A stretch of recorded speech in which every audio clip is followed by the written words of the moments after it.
नमस्कार मु मिजाली मु जन नर्सिंग इंचार्ज आ स्वागत करुच्ची मिजाली हेल्थ हब को। आपण डेली कुम करूछंती आ देखुछंती Muthe Muthe hair fall हेउची, bathroom drain रे भी फुल हेयर, पिलो ऊपर भी हेयर।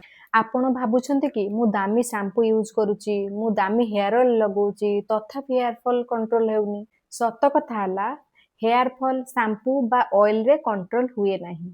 क्लियरली बुझीबाकू गले दामी शैम्पू हेयर फॉल कंट्रोल करिवो रॉन्ग, दामी ऑयल न्यू हेयर ग्रोथ करिवो wrong. Hair fall mainly body भीतर ही स्टार्ट हुए। आजिर वीडियो रे मु आपन को क्लियर बुझाइबी हेयर फॉल कौन पाई हुए, रियल साइंटिफिक रीजन कौन, घरोई प्लस मेडिकल सॉल्यूशन कौन आ सबुटू इम्पोर्टेंट कौन यूज करिवे। प्रथमे बुझीबा नॉर्मल हेयर फॉल केते।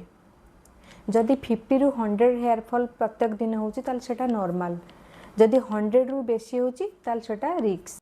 शैम्पू रो काम स्काल्प क्लीन करिवो आ ऑयल रो काम मॉइस्चर प्लस ब्लड सर्कुलेशन ठीक करिवो आ सेइटू प्रॉब्लम स्टार्ट हुए। जदि आपन को बॉडी रे प्रॉब्लम अछि ताले कोनोसी भी शैम्पू यूज करिले बेनिफिट मिलिवोनी। प्रथमे जानिबा हमें हेयर फॉल रो मेन रीजन कोन पाई हेयर फॉल हुए। मोस्ट कॉमन जोटा कि न्यूट्रिशन प्रॉब्लम, बॉडी रे प्रोटीन कम हो गले हेयर वीक हो जाए, बॉडी रे आयरन कम हो गले रूट को ऑक्सीजन मिलेनी, विटामिन B12 बा विटामिन D कम हो गले हेयर ग्रोथ स्लो हो जाए। एग्जांपल देखिबे डाइटिंग करथुवा लोक मानकर बहुत हेयर फॉल हुए। हार्मोनल चेंजेस रे भी हेयर फॉल हुए। थायराइड प्रॉब्लम थिले, PCOS प्रॉब्लम थिले, मेल हार्मोन इफेक्ट रे भी। जदि आपण बहुत टेंशन नेउछंती बा कम सोउछंती एहा फल रे भी हेयर फॉल हे। जदि स्काल्प रे डैंड्रफ रहउची बा स्काल्प प्रॉब्लम रहउची ताहले इन्फेक्शन हे जाए जहा फल रे कि रूट वीक हे जाए, सेथि पय भी हेयर फॉल हुए। केमिकल डैमेज रे भी हेयर फॉल हे थाए। हेयर कलर करिबा द्वारा, केराटिन ट्रीटमेंट, हीट स्टाइलिंग ए सब करिबा द्वारा भी हेयर फॉल हे। डिलीवरी परे भी बहुत झियो कोंती मोर हेयर फॉल सडनली होउची, एटा को पोस्टमार्टम हेयर फॉल कुहा जाए। सिंपल देखिबा को गले प्रेगनेंसी टाइम रे हार्मोन हाई थाए जहा फल कि हेयर फॉल कम हुए। डिलीवरी पर सडन हार्मोन ड्रॉप कर जाए जहा फल रे कि हेयर फॉल बेसी बेसी हुए। एटा नॉर्मली 2 to 4 मंथ भीतर स्टार्ट हुए। जदि 1 ईयर भीतर हेयर फॉल कम हो जाउची ताहले नॉर्मल, जदि 1 ईयर परे भी हेयर फॉल होउची ताहले डॉक्टर कंसल्ट करांतु। एबे देखिबा एहार सॉल्यूशन कोन बा हेयर फॉल केमिति कंट्रोल करिबा। 70% प्राय तो डाइट रे ही कंट्रोल हे। जेमिति प्रोटीन भितरे अंडा, डाली, पनीर ए सब खांतु। आयरन भितरे पालंग, खजूरी ए सब ऐड करंतु। बायोटिन भितरे नट्स, सीड्स ए सब खांतु। पानी भी कम से कम दिन को 3 लीटर पियंतु। 7 रु 8 घंटा सोइबा को ट्राई करंतु। आ स्ट्रेस कंट्रोल पाई योगा बा मेडिटेशन करंतु। हेयर केयर रूटीन रे 2 रु 3 टाइम्स वीकली शैम्पू करंतु आउ माइल्ड शैम्पू ही यूज करंतु। कोनोसी हार्श शैम्पू यूज करंतु नाही। ऑयल रे कोकोनट ऑयल बा आलमंड ऑयल यूज करंतु आउ वीक रे 2 टाइम्स यूज करंतु।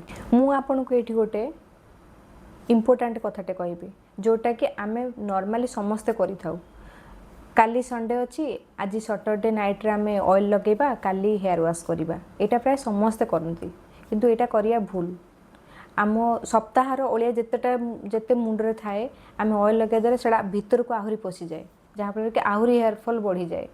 तो ऑयल लगेबार भी सठिक नियम अछि। आपण हेयर वॉश करिबार पर ही आपण ऑयल लगे परिबे। आ अवॉइड कोन करिवे, daily shampoo, tight hair style, heat tools ए सब अवॉइड करिवे। एबे कथा बा hair mask. Hair mask hair fall पई किछटा हेल्प करे, तार माने नुहे जे एटा पूरा मैजिक पूरा हेयर फॉल बंद हो जिवो। एबे कथा बा को हेयर मास्क यूज करिवे आ केमिति यूज करिवे। Aloe vera mask, fresh aloe vera gel को स्काल्प आ हेयर रे डायरेक्ट लगांतु। 20 रु 30 मिनिट्स छाड़ी दियंतु पानी रे धोईकी। वीक रे एटा 2 रु 3 थर यूज करंतु। डैंड्रफ आ ड्राइनेस कम हेबो। आ खरा दिन रे जो स्वेटिंग है कि हेयर फॉल हुए एटा को यूज करले स्काल्प ठंडा रुहे जहा फल कि हेयर फॉल कम हुए। एबे कथा बा एग कॉड मास्क। गोटे एग्र धला अंशटा नेबे आउ सेथिरे 2 टीस्पून दही मिक्स करी स्काल्प आउ हेयर रे लगांतु 20 रु 30 मिनिट छाड़ी दियंतु ठंडा पानी रे धोईकी माइल्ड शैम्पू यूज करंतु एटा सप्ताह को गोटे रु 2 थर यूज करंतु। फेनुग्रिक मास्क बा मेथी मास्क 2 रु 3 चम्मच मेथी दाना को राति सारा भिजाई नियंतु मॉर्निंग रे सबको भल भाव रे पेस्ट करिकी हेयर रे लगांतु 30 मिनिट्स छाड़ी दियंतु पानी बा माइल्ड शैम्पू रे धोई दियंतु वीक रे गोटे रु 2 थर यूज करंतु। ओनियन जूस मास्क गोटे रु 2टा ओनियन ब्लेंड करी जूस बाहर करी स्काल्प रे लगांतु 20 रु 30 मिनिट छाड़ी दियंतु माइल्ड शैम्पू रे धोई वीक रे 2 रु 3 थर यूज करंतु।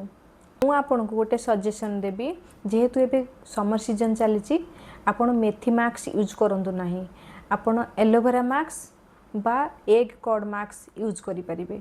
हेयर फॉल हेले मेडिकल ट्रीटमेंट कोन सप्लीमेंट्स कोन आयरन विटामिन डी बायोटिन ए सब डॉक्टर एडवाइस रे ही नियंतु। एबे कथा बा टैबलेट कोन खाइबा मिनोक्सिडिल एटा साइंटिफिकली प्रूवेन आउ रेगुलर यूज दरकार एटा भी डॉक्टर एडवाइस रे खाइबा दरकार। ब्लड टेस्ट कोन करिवे थायराइड टेस्ट करिवे आयरन टेस्ट करिवे जदि आपण proper diet proper sleep stress control करिवे आउ ए सब को भल भाव फॉलो करेंगे ताले 70 रु 80% हेयर फॉल ऑटोमेटिकली कंट्रोल हो। आउ कमेंट रे लिखंतु आपन को हेयर फॉल रीजन कौन लगुच। वीडियो टी यूजफुल लगिले लाइक करंतु आउ सब्सक्राइब करंतु।